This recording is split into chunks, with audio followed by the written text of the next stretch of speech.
Assalamualaikum warahmatullahi wabarakatuh. Nahmaduhu subhanahu wa ta'ala wa nashkuruh wa nusalli wa nusallim ala al-Mustafa habibuna Rasulullah wa alihi. Muslimin muslimat yang dirahmati Allah sekalian, malam ini saya akan habiskan bab hibah.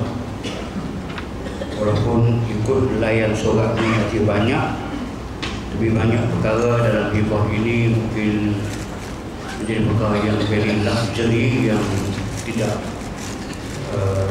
perlu sangat kita ambil tahu, tapi yang mustahaknya inti pati daripada perbahasan hibah yang belum selesai itulah yang saya akan tamatkan pada malam insya-Allah. Dan mungkin kena habis awal sikit malam ini kerana saya akan ke kota baru malam ini juga insya-Allah taala. Yang lepas telah kita bincangkan tajuk hibah yang diterjemahkan dengan makna anugerah. Tapi bagi orang Melayu, anugerah ni dia lain makna. Anugerah ni dia pergi kepada masalah pengijazahan, menganugerahkan dan sebagainya. Tapi lebih senang kita gunakan perkataan hibah. Hibah itu istilah fiqh dan kita perlu pakai dah perkataan hebah. Hebah lain, hibah lain. Okey. Dulunya kita katakan makna hibah itu adalah suatu anugerah dan pemberian sesuatu yang ada nilainya pada hukum syarak dengan hati yang ikhlas untuk dianugerahkan, diberikan kepada seseorang. Perbuatan itu disyariatkan, malah digalakkan, kerana Quran menyebut banyak kali perkataan hibah, yahabu liman yasha'u inaza wa yahabu liman yasha'u dzukura. Allah menghibahkan, Allah pun digunakan yahabu, dia beri, dia kurniakan kepada orang yang dia kehendak, anak laki-laki, anak perempuan. Ada orang yang dia kehendaki untuk menganugerah anak laki-laki, maka dapat laki-laki. Sekurang ada, sunnah pun ada. Rasulullah telah menghibahkan beberapa barang yang berharga kepada isteri-isterinya, dan Nabi juga pernah menganugerahkan, pernah menghibahkan barang yang bernilai, itu minyak wangi, kasturi, kepada Raja Najasyi, Raja Habasyah. Nanti dia diberi kepada yang terdekat, diberi kepada yang terjauh. Ada 3 perkara yang telah kita sebut, ingatkan balik istilah syaraknya. Ada yang dipanggil hibah yang kita bincang, ada yang sedekah, ada yang wasiat, ada yang kita panggil dengan derma. Dia beda sedikit. Kalau wasiat itu seorang bapa atau seorang insan mewasiatkan hartanya, dia akan dimanfaatkan setelah dia meninggal. Kalau sebelum, jika berlaku pindah milik, dia kena bincang, itu hibah. Kalau hadiah, biasanya daripada seorang kepada seorang, penghargaan seorang dengan seorang, anak dengan bapa boleh, isteri dengan suami boleh. Hadiah bersedia itulah, itu diberikan hadiah. Tapi kalau sedekah itu khusus daripada yang berada, yang ada kemudahan rezeki lebih, dia beri hadiah kepada seorang, tidak kira kaya atau miskin. Itu kalau pemberian, kalau sedekah daripada yang kaya kepada yang memerlukan, atau disebutkan yang miskin, itu kalau sedekah. Hibah ini suatu amalan tersendiri dengan kebaikan-kebaikan yang banyak yang Allah sediakan. Hikmat pensyariatannya jelas. bukan sekadar menghubungkan silaturahim, tapi mengukuhkan hubungan silaturahim ataupun persaudaraan Islam dengan adanya amalan beri memberi, hibah menghibah dan sebagainya. Itu yang dulu. Tak ingat dah, tapi bolehlah gagal. Semalam ni kita masuk kepada tajuk baru. Saya dah ringkaskan, ada homework secara pemudahkan kita faham dan ambil itipati saja. Rukun hibah, arti dia tidak semudah itu kita bercakap hibah bagi boleh dah, sebab dia ada rukun dan ada syarat. Kenapa ni? Kenapa setiap pemberian, tiap-tiap benda kita belajar dalam muamalah ada rukun, ada syarat? Jawapannya, kadang-kadang pemberian itu tidak sah. Jika tidak sah, boleh ambil balik, ataupun waris boleh tuntut balik. Kalau sah hibah, tidak boleh tuntut balik. Jadi bagi hal macam ini akan berlakulah dalam dunia moden, lagi berlaku. Kadang bapa hibah, anak tak tahu, bapa meninggal, dituntut balik. Tuntut balik di bawah orang tu. Dia kata, tak, bapa hibah kepada saya. Cukup rukun kan? Mari. Mungkin sampai ke mahkamah. So, mahkamah nak jatuh hukum sah atau tidak sah satu hibah, balik ke rukun tadi. Sah, tidak boleh ambil balik.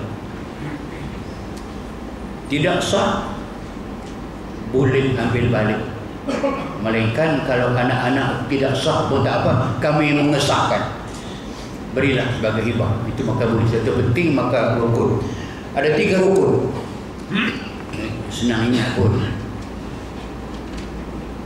Rukun yang senang kita ingat, 1, pemberi dan penerima. Itu satu rukun. Pemberi dan penerima satu.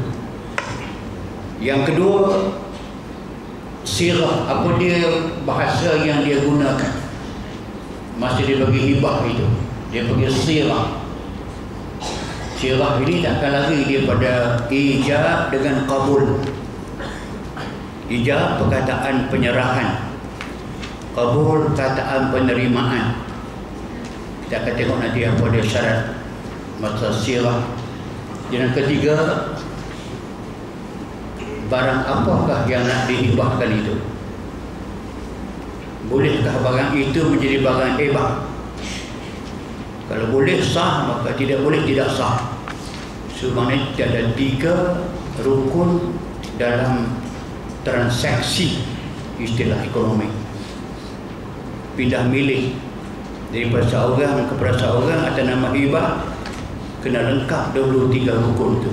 Ingat balik, yang pertama penerima, pemberi dan penerima. Yang kedua, apa dia perkataan yang digunakan, sirah. Dan yang ketiganya, barang apa yang dia nak jadikan sebagai hibah. Okey. Yang pertama, pemberi. Pemberi ada syarat. Harta yang dia bagi itu hendaklah harta miliknya sebenar. Kalau hibah harta orang lain senang.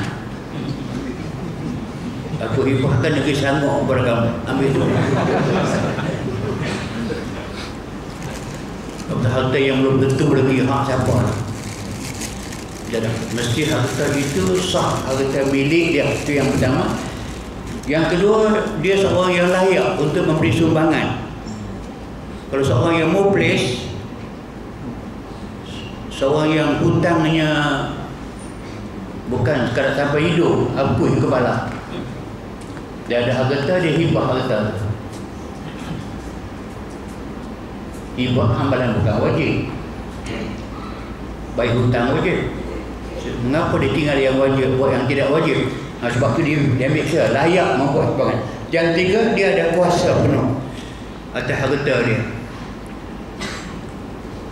Yang bukan kuasa penuh, contohnya rumah yang dia nak hibah itu berada dalam cagaran bank. Dia pun tahu dia kata nak lap dah rumah tu, bank nak ambil dah, baru dia hibah.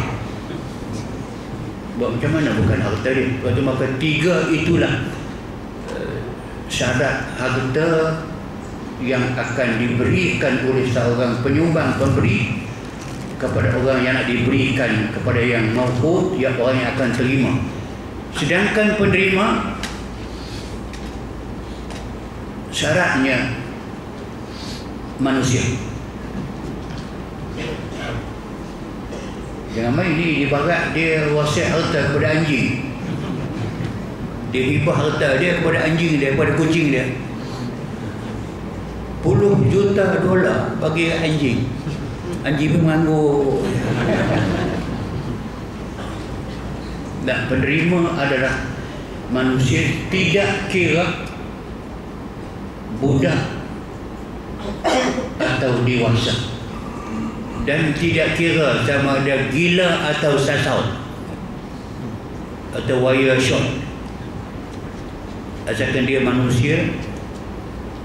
Islam kafir, Islam boleh terima, kafir boleh terima. Tapi kafir zimmi, fikir dululah nak pergi kafir zimmi, orang Islam banyak lagi. Tapi segi penerimanya dia boleh. Mengapa kanak-kanak boleh? Dia berhak memiliki harta macam dia kematian bapa dia dibagi harta pusaka, dia dapat walaupun dia belum balik, tapi kena ada wasit.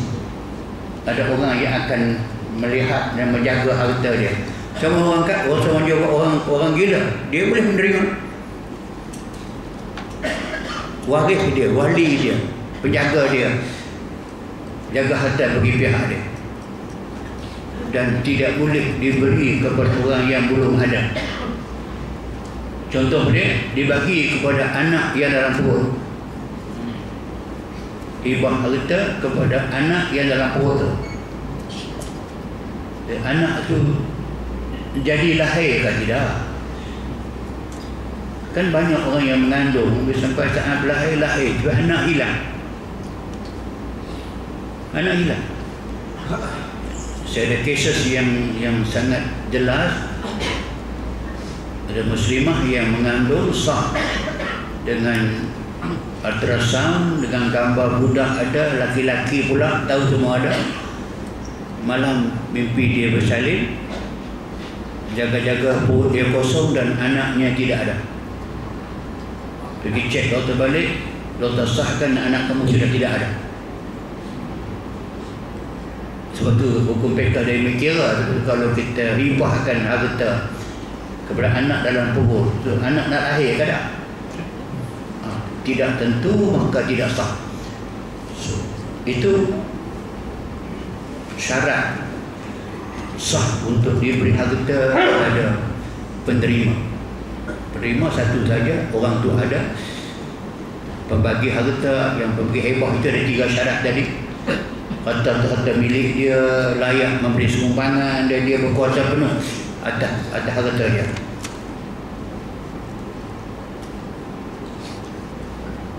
Yang kedua, sirah. Bagaimanakah sirah yang sah dan tidak sah dalam hal hibah harta? Dia kena ada ijab. Tuan punya harta menawarkan, offer, ijab kepada orang nak diberi dengan perkataan yang jelas.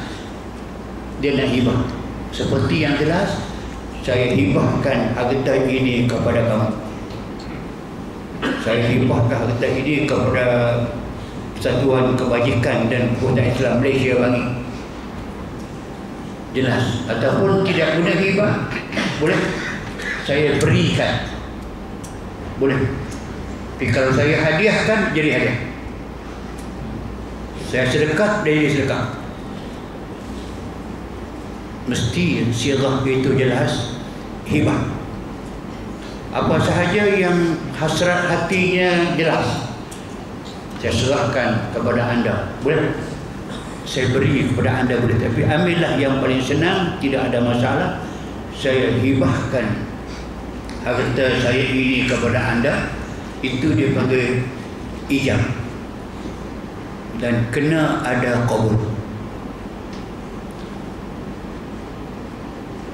Ijab sahaja tanpa qabul, tanpa terima, macam dia tulis dalam buku, tulis dalam pada apa nama ni, surat, saya hibahkan harta kepada si fulan, lagi orang tu tidak terima, hibah itu belum sah.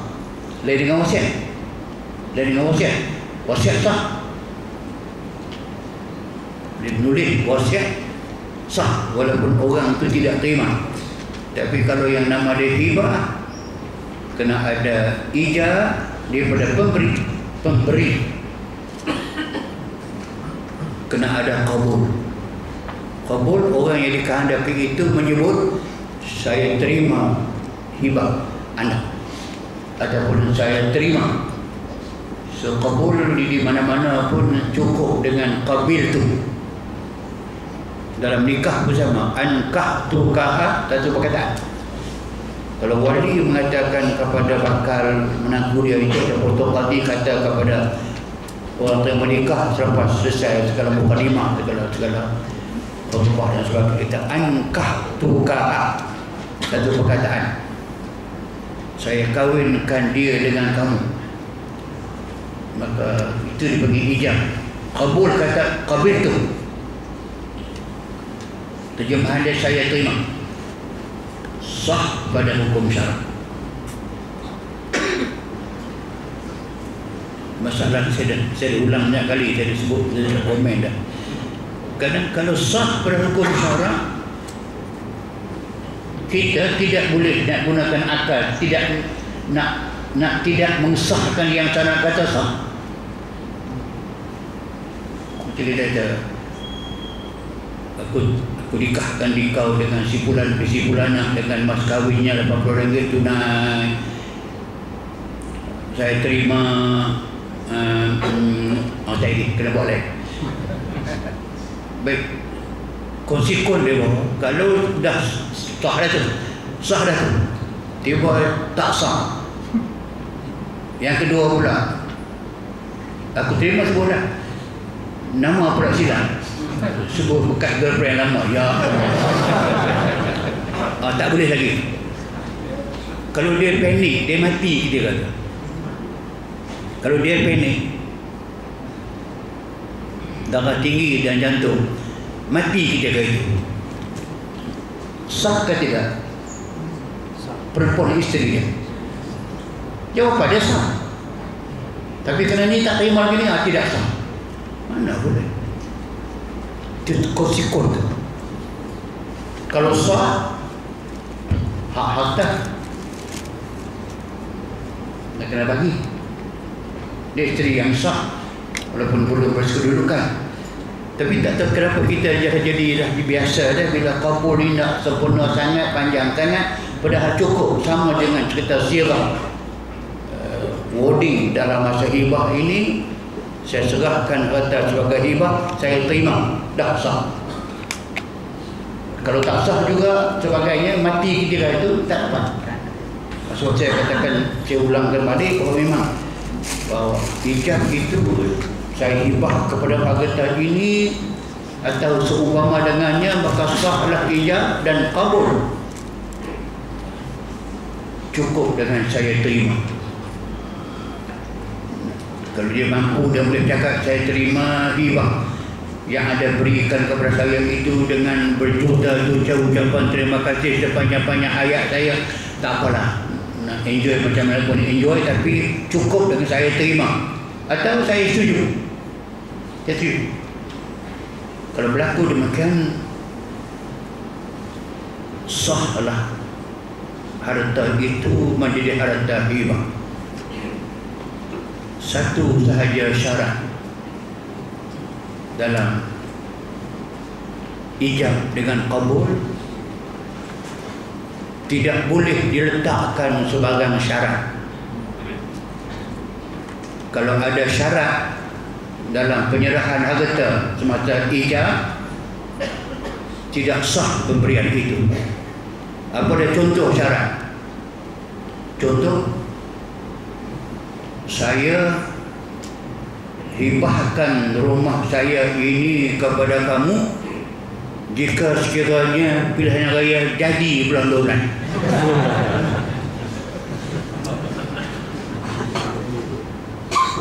Ya, kalau 12, tak bila. So, dia nak bagi tapi bergantung dengan pilihan raya. Jadi aku bagi, tak jadi tak bagi. Dalam pekah dia tak kata pilihan raya tu. Dia kata jika sekiranya anak aku balik dari luar negeri, maka aku hibahkan harta ini kepada kamu. Ataupun dalam perkataan, aku hibahkan harta ini kepada kamu jika anakku menang pilihan raya. Semua yang jika-jika ni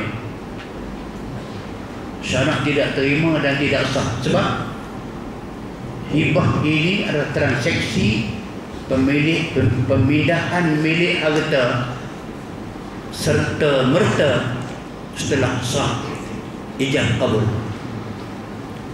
Dia nature hibah itu serta merta. Kalau jika-jika ni, kalau berlaku pilihan raya, ialah walaupun lagi sebulan mungkin jadi sembuh. Kita jadi saya rasa. Okey, tak buat cakap pilihan raya. Okey, ada syarat sahaja yang baru maknanya mungkin tak jadi, mungkin jadi. Kalau itulah syaratnya, maka tidak sahlah hibah itu dilakukan dan kena buat dari perkataannya. Okey. Itu. Okey, kita ulang balik, kita faham dengan mudah mengatakan bahawa dalam menghibahkan harta kepada seorang atas nama hibah, dia tidak boleh ada sebahagian syarat. Itu tepukan itu. Sebahagian syarat, dia datang ke tidak datang, kalau hujan, kalau berlaku banjir, aku okey. Tak banjir, tak boleh. Kesemua tidak boleh. Jika ada, tidak sah. Tak bisa juga, buang syarat. Melainkan ada dua pengecualian. Hibah dengan syarat. Tapi syarat ini syarat yang sah. Syarat kata sah, syarat kata boleh, walaupun ada syarat. Apa yang pertama yang disebutkan selalunya dengan istilah umrah, UMRA, ejaan Arabnya Min Raya, umrah. Umrah ini dikecualikan daripada syarat tadi, yang ini boleh. Daripada perkataan umrah itu, contoh dia kata saya hibahkan kereta ini kepada kamu selagi saya hidup. Kalau saya hidup, sepanjang saya hidup, saya hibahkan rumah ini kepada si fulan. Saya hibahkan kereta ini kepada si fulan.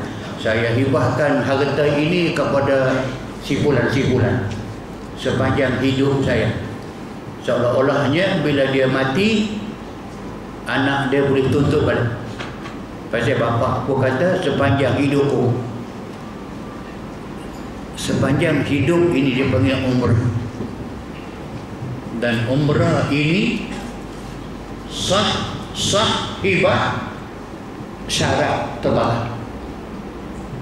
Pasal ada hadis yang sahih yang Nabi sebut al-umrah jaizatun. Hadis Bukhari Muslim muttafaqun alaih. Kalau orang berkata demikian, saya hibahkan harta ini dengan syarat saya hidup lama. lepas saya mati terpulang kepada anak. Tak, tidak terpulang. Dia sah, itu umrah. Itu pengecualian sebab ada hadis yang amat sahih, hadis Bukhari Muslim. Hadis Muslim mengatakan bahawa al-umrah liman wuhibat lahu. Hibah dengan menggunakan perkataan saya, umur saya ada, saya berikan harta sebagai hibah kepada kamu, lahu, sah dan boleh orang itu terima untuk selama-lamanya. Dan apa disebut tadi sebagai sepanjang umur saya, maksudnya sampai bila-bila, maka sahlah pemberian itu. Ada hadis yang banyak pengecualian. Satu. Yang kedua, walaupun ada syarat, sah juga, yang diistilahkan dengan bahasa ruqbah. Raqabah, ya, baca ruqbah. Kalau Rumi RUQBA. Ruqbah ni daripada perkataan raqib, daripada perkataan tarakub, perkataan tunggu. Dia bagi hibah ini dengan tunggu siapa mati dahulu. Macam dia katakan bahawa harta ini dihibah kepada kamu jika anda mati sebelum saya. Kalau kamu mati dahulu sebelum saya, ambil harta ini sebagai hibah. Tapi kalau saya mati dahulu, tak boleh. Harta balik semula kepada harta saya, kepada keluarga saya. Ruqbah ini tetaplah sah pemberian tadi. Yang pertama kita baca umur, yang kedua juga umur, tapi dia istilahnya ruqbah, menunggu sampai mati dahulu. Tak kira saya mati dahulu, akan tetapi siapa yang mati dahulu pun maka dia dulu boleh, mati kemudian pun boleh, maka yang dipanggil ruqbah itu adalah boleh, kerana hadis Nabi al-umrah jaizah li ahliha wa ruqbah jaizah li ahliha. Hadis At-Tirmizi dan Al-Hakim. Al-umrah tadi cerita pasal umur. Kalau saya mati, ambillah harta ini. Kalau saya hidup, jangan ambil. Tunggu sampai mati dulu, lebih kurang sama saja. Tapi syarat seperti ini dipanggilkan pengecualian. Boleh sah hibah tadi walaupun dikaitkan dengan umur siapa mati dahulu. Tidak kisah, seperti maka al-umrah dan ruqbah ini adalah boleh. Okey. Tapi rukun yang ketiga daripada tiga rukun tadi itu, iaitu barang yang nak dijadikan sebagai harta untuk dihibahkan. Mudah saja. Apa sahaja barangan yang sah dijual beli, sah dijadikan hibah. Barang yang tidak sah dijual beli macam barang yang haram. Arak 1 dram, hibah arak 1 dram. Jelas anjing, babi, harta curi, sah harta haram. Apa saja yang sah untuk dijual beli pada hukumnya, maka barang itu boleh dijadikan sebagai barang untuk dihibahkan.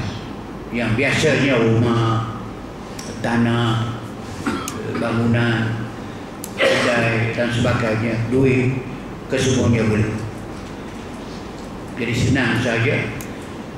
Harta yang bernilai, kalau semakin harta itu dia sayang, semakin baik dijadikan harta hibah. Apapun, apa saja yang ada nilainya, maka boleh dijadikan sebagai harta untuk hibah. Okey, itu yang besar-besar selesai. Kita nak pergi kepada penerimaan, pemberian hibah, pemberian hibah, penerimaan hibah. Bilakah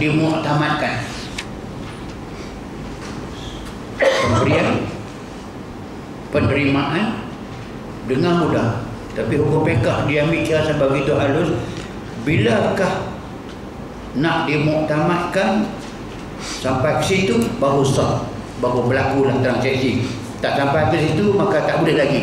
Dia banyak berlaku, dia kata dia mau dia tarik balik ke, dia tak mau teruskan ke, ada interaksi daripada keluarga ke, court injunction ke dan sebagainya, kan banyak cerita. Maka fiqh, hukum fiqh telah menentukan bahawasanya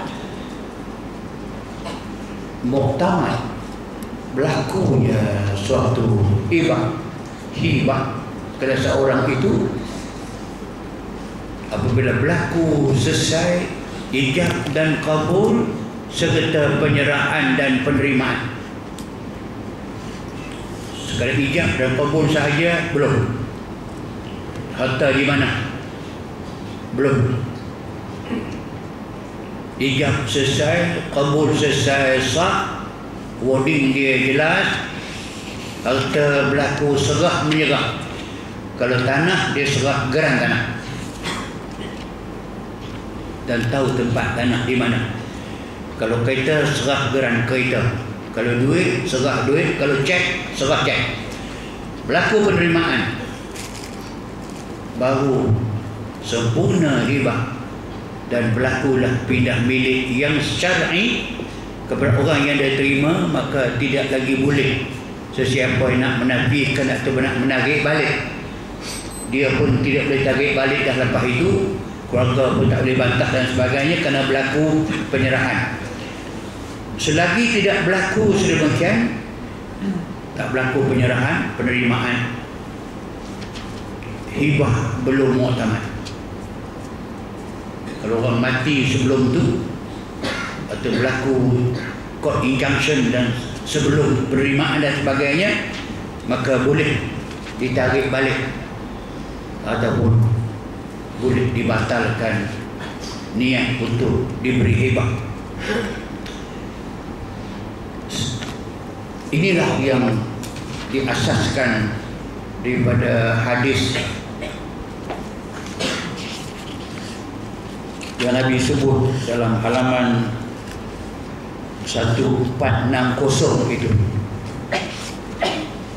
Hadis riwayat Al-Hakim dengan sanad yang sahih. Menurutnya, ketika Rasulullah SAW mengahwini Ummu Salamah, baginda bersabda kepada Ummu Salamah, saya hadiahkan kepada Najasyi beberapa ounce minyak kasturi dan perhiasan, tetapi saya merasakan dia telah meninggal dunia. Saya juga merasakan hadiah yang saya berikan kepadanya itu akan dipulangkan. Apabila hadiah itu dipulangkan kepada saya, ia akan menjadi hak engkau dan atau hak kamu semua. Ini yang saya sebut awal tadi. Tapi ada berhubungan baik dengan Najasyi, Raja Habasyah. Kan sebab hijrah awal Nabi hantarkan ataupun Nabi benarkan kepada para sahabat besar hijrah meninggalkan kota Mekah kerana bukan tak tahan, kerana melampau sangat orang Quraisy itu mengenakan tekanan, mengadakan berbagai karinah kepada orang Islam. Maka Nabi benarkan sahabat-sahabat besar berpindah ke Habasyah, hijrah pertama. Nabi tak pergi. Dan rombongan Islam ini ya, menantu Nabi Osman pergi, anak Nabi Ruqayyah pergi, bapa saudara Nabi pergi, Ja'far pupu dia pergi, ramai. Bila pergi sampai ke sana, betul Najasyi telah menerima rombongan ini dengan baik.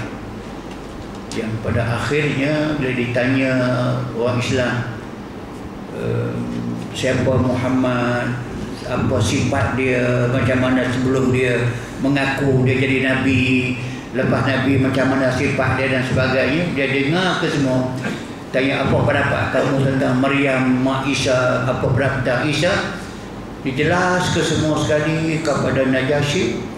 Itu yang terkenal dengan kisah dia mengambil satu tungkat,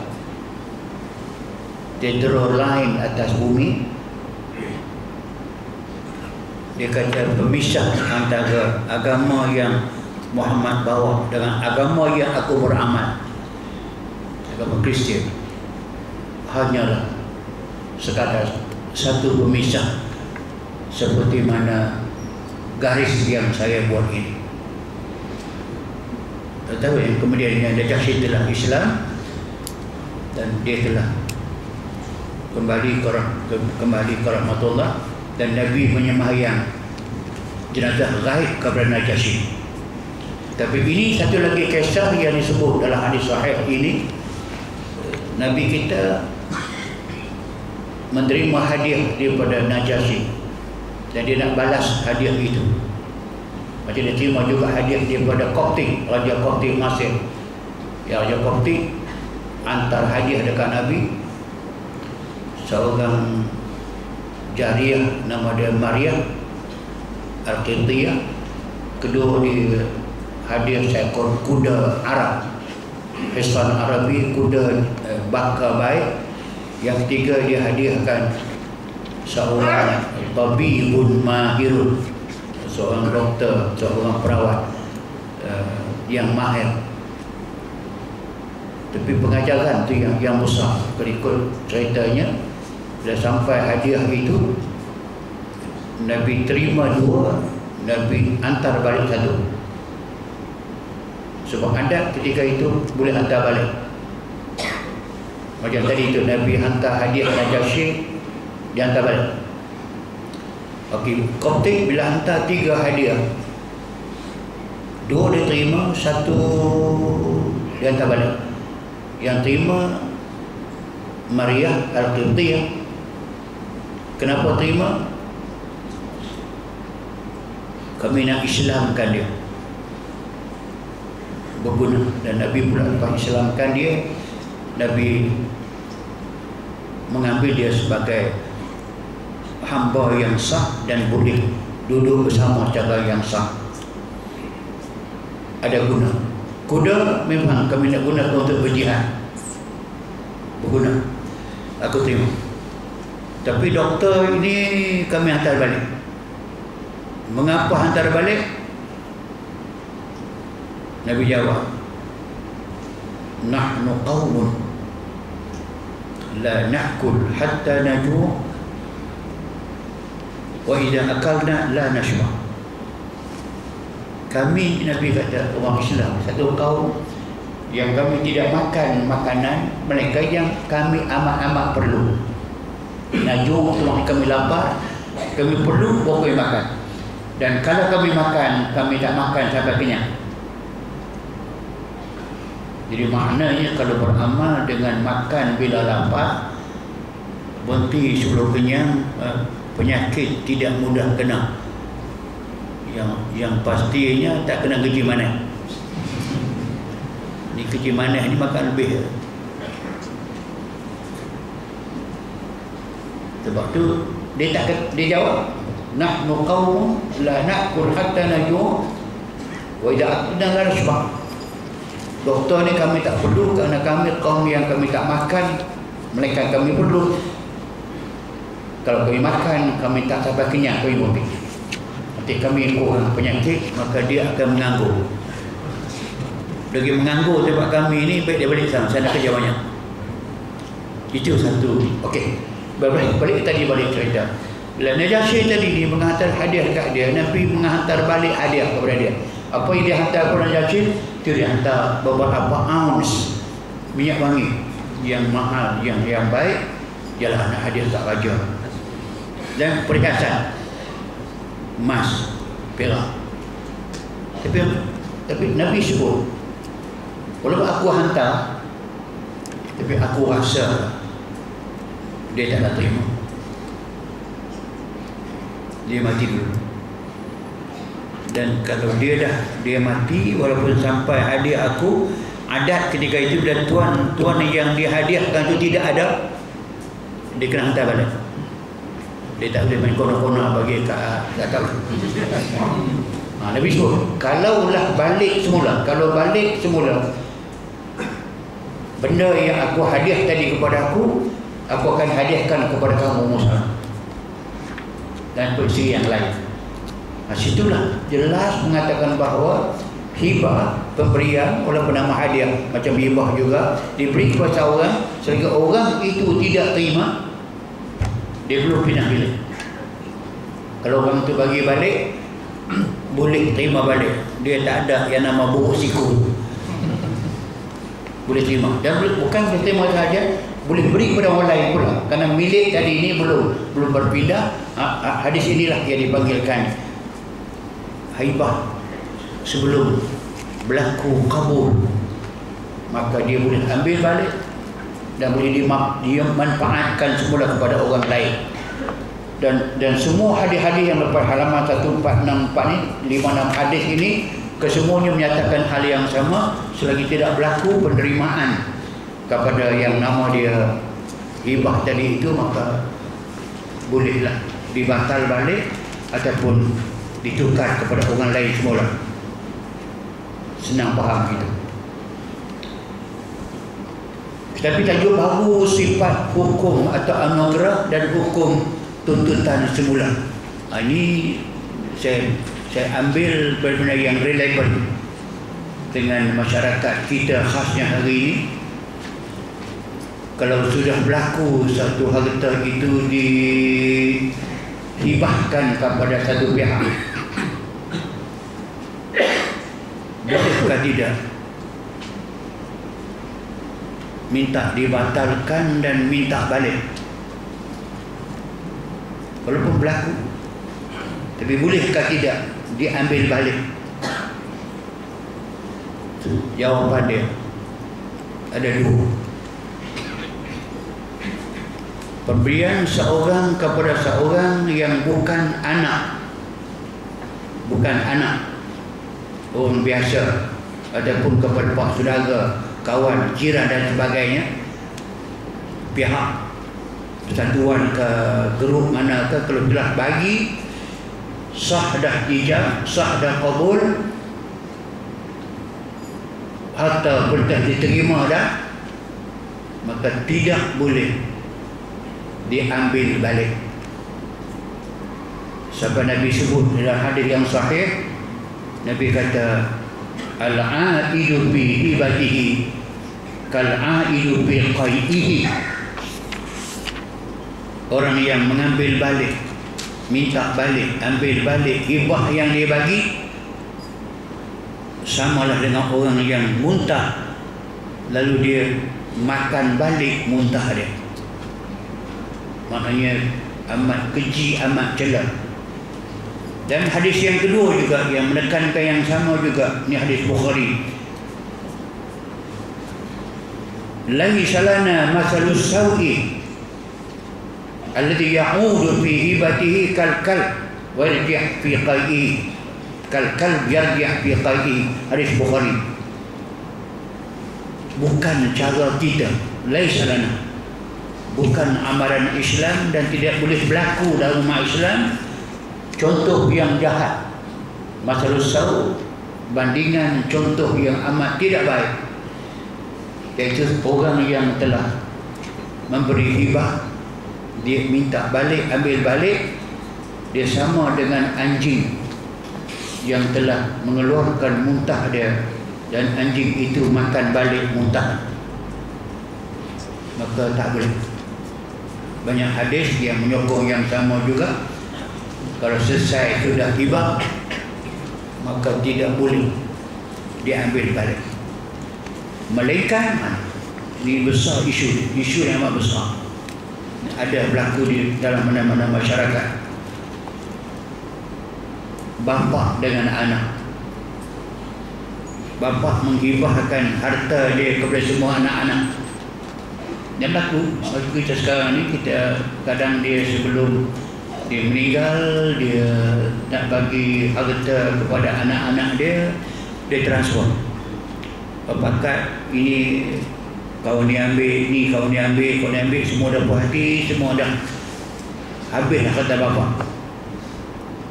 Lepas habis kata bapa, dia pakai tinggai bapa tu, hantar pergi rumah old kosong. Mungkin bapa amat kecewa, dia nak minta balik hibah dia, bolehkah tidak? Sedangkan yang tadi tak boleh. Ini disebut tadi macam anjing yang muntah lalu dia makan balik muntah dia. Macam orang yang muntah, dia makan balik muntah dia, tutup dia, maka tak boleh. Dalam kes anak dengan bapa atau sebaliknya, bapa dengan anak, kalau dia hibah, dia minta balik, ada sebab, maka syarak meluluskan permintaannya, dia boleh ambil balik.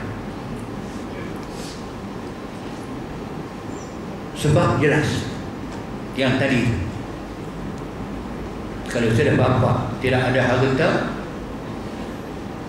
anak sudah borong semua harta, bapa mungkin susah dan sebab dia susah, maka dia boleh minta balik. Inilah yang hadis At-Tirmizi dan Abu Dawud, la yahillu, hadis Nabi, la yahillu li rajulin an yu'tiya atiyatan aw yahabu hibatan fa yarji' fiha illa al-walid bima yu'ti waladah. Tidak halal bagi seorang insan laki-laki memberi suatu pemberian hibah ataupun dihibah satu hibahan, lalu dia ambil balik apa yang telah diberi, melainkan al-walid, seorang bapa, diberi kepada anak-anak dia laki-laki perempuan, dia minta balik, maka dia boleh berbuat demikian. Syarat meluluskan dengan satu syarat sahaja. Syarat dia, harta yang dia bagi tadi itu masih ada dalam jagaan anak. Kalau harta itu pun dia hari pun dah bagi, dah habis dah, duit habis, harta gadai habis dah, kereta tapi maka kalau tidak ada harta itu, maka dia boleh tuntut, tapi tidak mesti anak bagi balik kerana barang itu tidak habis. Barang itu, harta itu masih ada, maka anak wajib bagi balik kerana itu hak dia, hak bapa.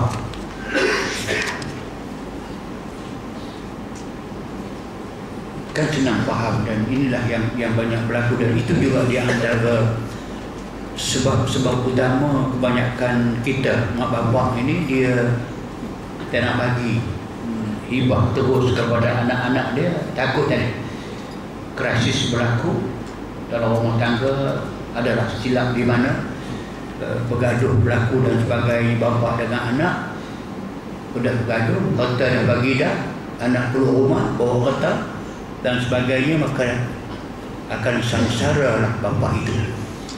Atas itulah syarat memberi hak hadis Nabi yang sahih itu, maka dia boleh ambil balik harta itu. Kalau tidak boleh dengan cara rela, melalui mahkamah. Tapi kalau hal ini berlaku dalam konteks sibuk ataupun dalam lain perkataan tidak diadu kes seperti ini di mahkamah syariah, dibawa kepada kes sibuk, mahkamah biasa, mahkamah tengah dokumen. Kalau perpindahan harta tadi hibah sah, maka tidak boleh bagi balik. Undang-undang mengatakan telah berlaku pindah milik, tidak ada sebarang masalah, maka tidak boleh ambil balik, tak kira anak ataupun tak kira kawan ataupun pihak lain. Sebab itu kalau orang yang faham ni, kalau kita faham hukum ni, kalau kes macam ni, Jangan bawa mahkamah sibul. Sibul ditakti tentang syarak. Kalau mahkamah syariah bawa kitab backup yang macam ni, bawa adik macam ni, tuntut balik harta itu di mahkamah atas alasan ini, maka biasanya mahkamah akan memutuskan bagi balik. Itulah bezanya dalam konteks yang seperti ini. Okey. Syarak juga telah menyebut, mengsyorkan perkara-perkara yang boleh diberi pertimbangan wajah kepada kita, kepada wali.